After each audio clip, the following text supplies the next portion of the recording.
지금이 그럴 때냐? 전도서 3장을 보면 범사에 기한이 있고 천하 만사가 다 때가 있다고 말씀하며 무려 28가지의 때를 말씀하고 있습니다. 전도서 기자는 천하 만사의 모든 때는 하나님의 주권 하에 있음을 우리에게 말하고 있습니다. 지혜로운 자들은 하나님의 섭리를 믿으며 하나님의 계획을 알고 처신합니다. 그러나 미련한 자들은 하나님의 섭리와 주권을 무시하고 자기의 생각대로 살아갑니다. 오늘 본문을 보면 지금 자신이 무엇을 할 때인지 분별하지 못하고 행동하다가 저주를 받은 엘리사의 종 게하시의 이야기가 나오는데, 당시 아람나라 아수르는 근동 지역에서 가장 강력한 군사력을 가진 나라였습니다. 그런데 그 나라의 군대 장관인 나아만이 한센병이 걸려 그 병을 고쳐보려고 하나님의 종 엘리사를 만나려고 이스라엘에 왔습니다. 그는 엘리사의 말에 순종함으로 불치의 병을 고침받고 살아계신 여호와 하나님을 경험했고, 그는 너무나도 감사하여 엘리사에게 답례를 하려고 예물을 주었지만 엘리사는 정중하고도 단호하게 거절했습니다. 옆에서 이것을 본 엘리사의 종 게하시는 그 엄청난 예물에 욕심이 생겨 나아만이 엘리사와 작별하고 이스라엘을 떠나자 뒤쫓아가서 거짓말로 엘리사가 보냈다고 하면서 금품을 요구했습니다. 그래서 나아만은 두 사환에게 2달란트와 의복을 지우게 하여 게하시에게 주었습니다. 게하시는 그 엄청난 은을 감추고 엘리사에게 갔습니다. 26절을 보면 엘리사는 게하시에게 이런 말을 합니다. 지금이 어찌 은을 받으며 옷을 받으며 감람원이나 포도원이나 양이나 소나 남종이나 여종을 받을 때이냐? 게하시는 나아만 장군에게 받은 것 한 푼도 못 썼을 뿐 아니라 그의 몸은 나아만이 가지고 있었던 그 한센병을 그대로 물려받아 결국 한센병 환자로서 일생을 살아가게 되었습니다.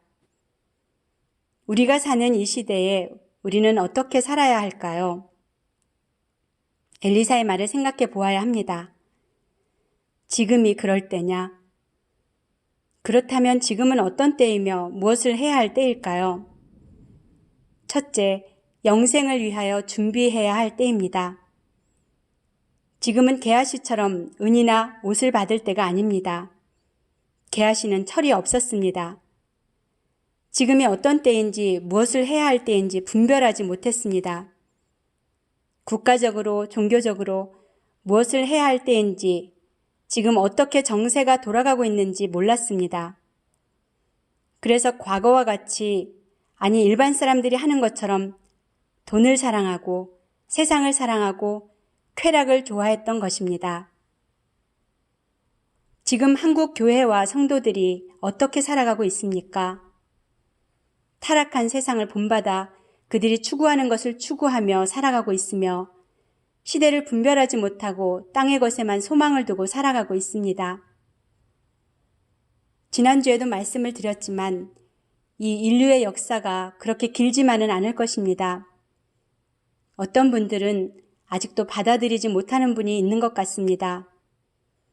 그래서 예수님께서는 너희가 날씨는 분별할 줄 알면서 시대의 표적은 분별할 수 없느냐? 마태복음 16장 3절이라고 하셨습니다. 시대의 표적에 대해서 지난주에 말씀을 드렸습니다. 하나님께서는 우리에게 요즘 마지막 시대에 대한 너무나도 많은 표적을 보여주시고 있습니다. 그런데도 불구하고 엷은 자신의 지식과 생각으로 믿지 않고 거부한다면 그것은 본인이 감당해야 할 몫입니다. 지금 우리는 게하시처럼 돈이나 사랑하고 육신의 것을 위해 살아서는 안 됩니다.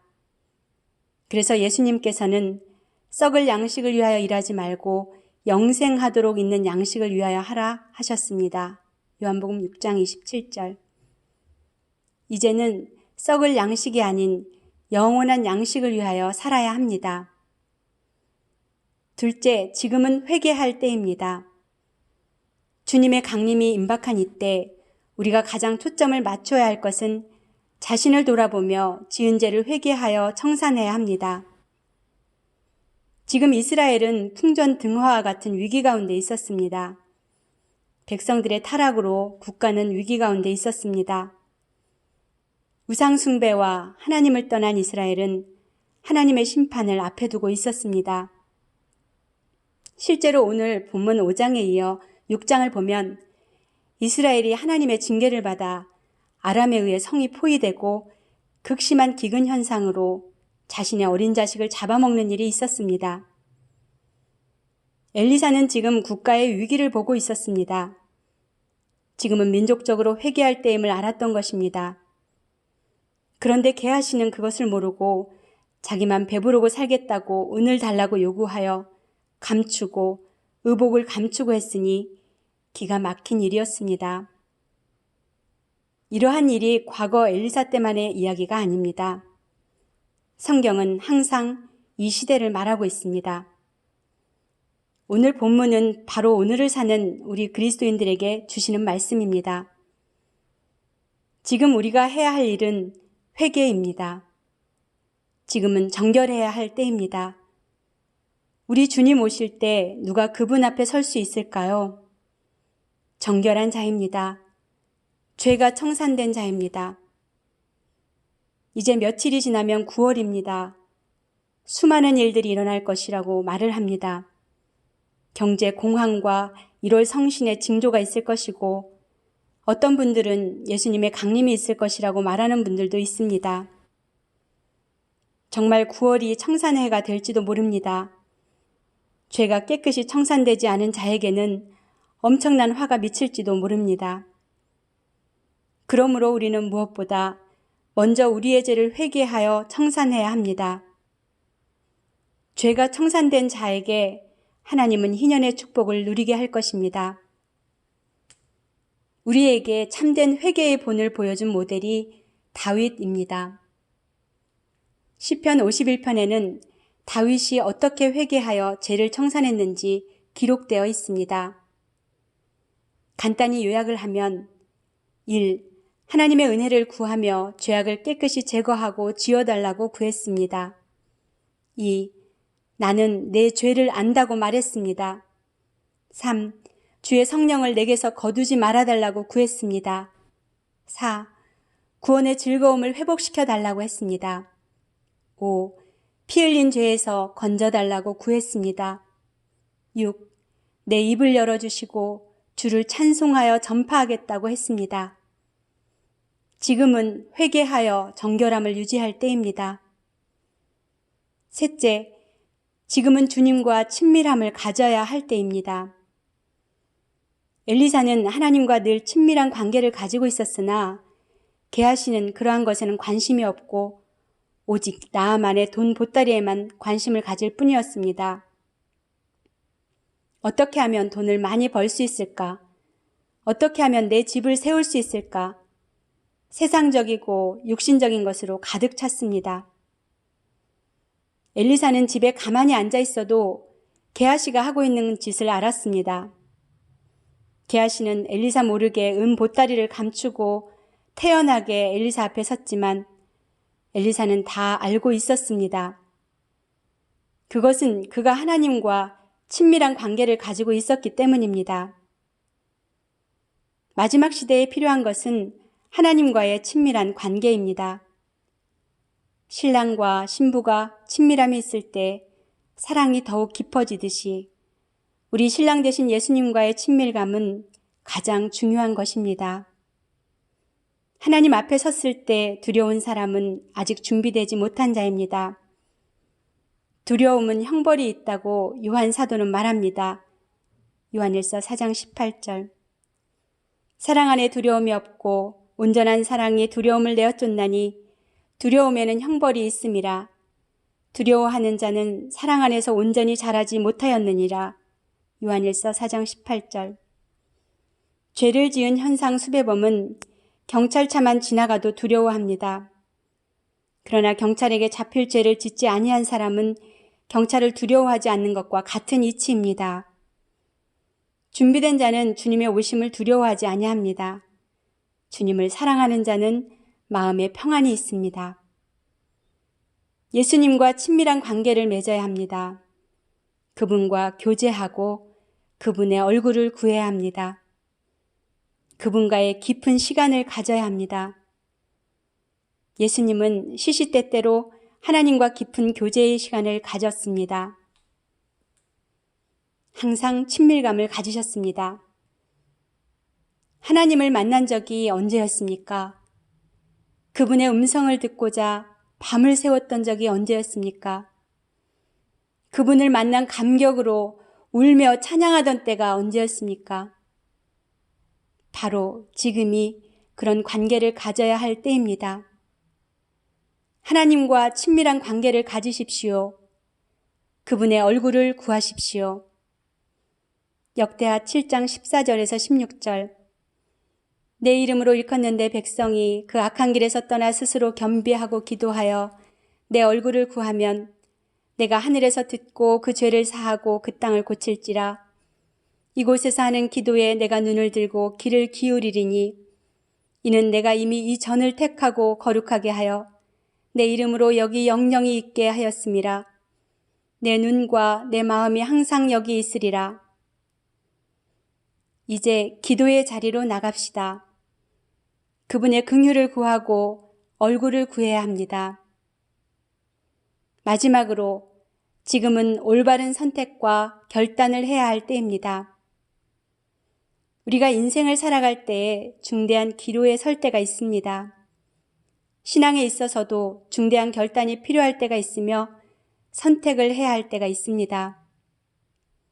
열왕기상 18장을 보면 우상숭배에 빠져있는 아합 왕에게 당신이 믿는 바알신과 아세라신이 참 하나님인지 아니면 내가 믿는 여호와가 참 하나님인지 대결하여 확인해 보자고 했습니다. 수많은 이스라엘 백성들이 나와서 그것을 보고 있습니다. 이때 엘리야는 이스라엘 백성들이 바알신과 여호와 중간에서 머뭇머뭇하는 것을 보고 결단과 선택을 분명히 할 것을 촉구했습니다. 엘리야가 모든 백성에게 가까이 나아가 이르되 너희가 어느 때까지 둘 사이에서 머뭇머뭇하려느냐. 여호와가 만일 하나님이면 그를 따를지니라 하니 백성이 말 한마디도 대답하지 아니하는지라. 열왕기상 18장 21절. 시대의 말에는 뚜렷한 신앙이 가장 요구됩니다. 올바른 선택을 해야 합니다. 세상이냐 아니면 하나님이냐, 물질이냐 아니면 하나님이냐, 올바른 선택이 중요합니다. 1998년 타이타닉이라는 영화가 우리나라에서 개봉된 적이 있습니다. 대단한 흥행을 했던 영화인데 이 영화는 1912년 4월 10일 영국의 사우샘프턴에서 미국 뉴욕으로 가던 첫 항해에서 밤 11시 45분경 빙산과 충돌하여 2시간 30분 만에 바닷속으로 사라진 타이타닉이라는 초호화 여객선의 침몰 사건을 주제로 하는 영화입니다. 이때 타이타닉 여객선은 빙산과 충돌하여 두 동강이 나서 침몰했는데 이 배에는 2223명이 탑승하여 1511명이 죽는 20세기 최대의 항해 조난 사건이었습니다. 저는 이 영화를 생각하면 마지막 때에도 이것과 비슷한 일들이 있을 것이라고 생각합니다. 먼저 침몰하는 배에 뛰어드는 자가 있다는 것입니다. 그 영화는 자유분방한 젊은 화가 잭 도슨과 로지의 사랑 이야기가 나오는데 본래 잭 도슨은 이 배에 탑승권이 없는 자인데 몰래 뛰어들어와 타게 됩니다. 그는 결과적으로 침몰하는 배에 뛰어든 것입니다. 마지막 때에 잭과 같은 어리석은 그리스도인도 있을 것입니다. 신앙생활 잘하다가 마지막에 침몰하는 세상으로 뛰어들어 멸망할 자가 있을 것입니다. 잭은 초호화 여객선의 미혹을 받아 뛰어들은 청년입니다. 마지막 때에도 세상의 물질과 쾌락이 좋아 뛰어드는 어리석은 자가 있을 것입니다. 둘째는 배가 빙산에 부딪혀 침몰하는데 그것도 모르고 날아온 빙산 조각을 가지고 배 갑판에서 축구하는 사람들과 초호화 연회장에서 술을 마시며 춤을 추며 연회를 벌이는 사람입니다. 이 영화에서 가장 안타까운 화면이 나오는데 그것은 이제 한두 시간만 지나면 차디찬 바닷속으로 침몰할 것인데 그것도 모르고 술 파티를 즐기고 있는 사람들입니다. 지금 세상을 보면 마치 빙산에 부딪힌 타이타닉 여객선과 같습니다.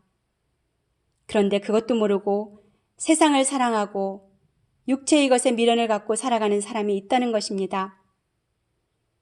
배는 점점 가라앉고 있는데 술을 마시고 춤을 추는 것이 말이 됩니까? 오늘날 교회 안에도 그런 자들이 있습니다.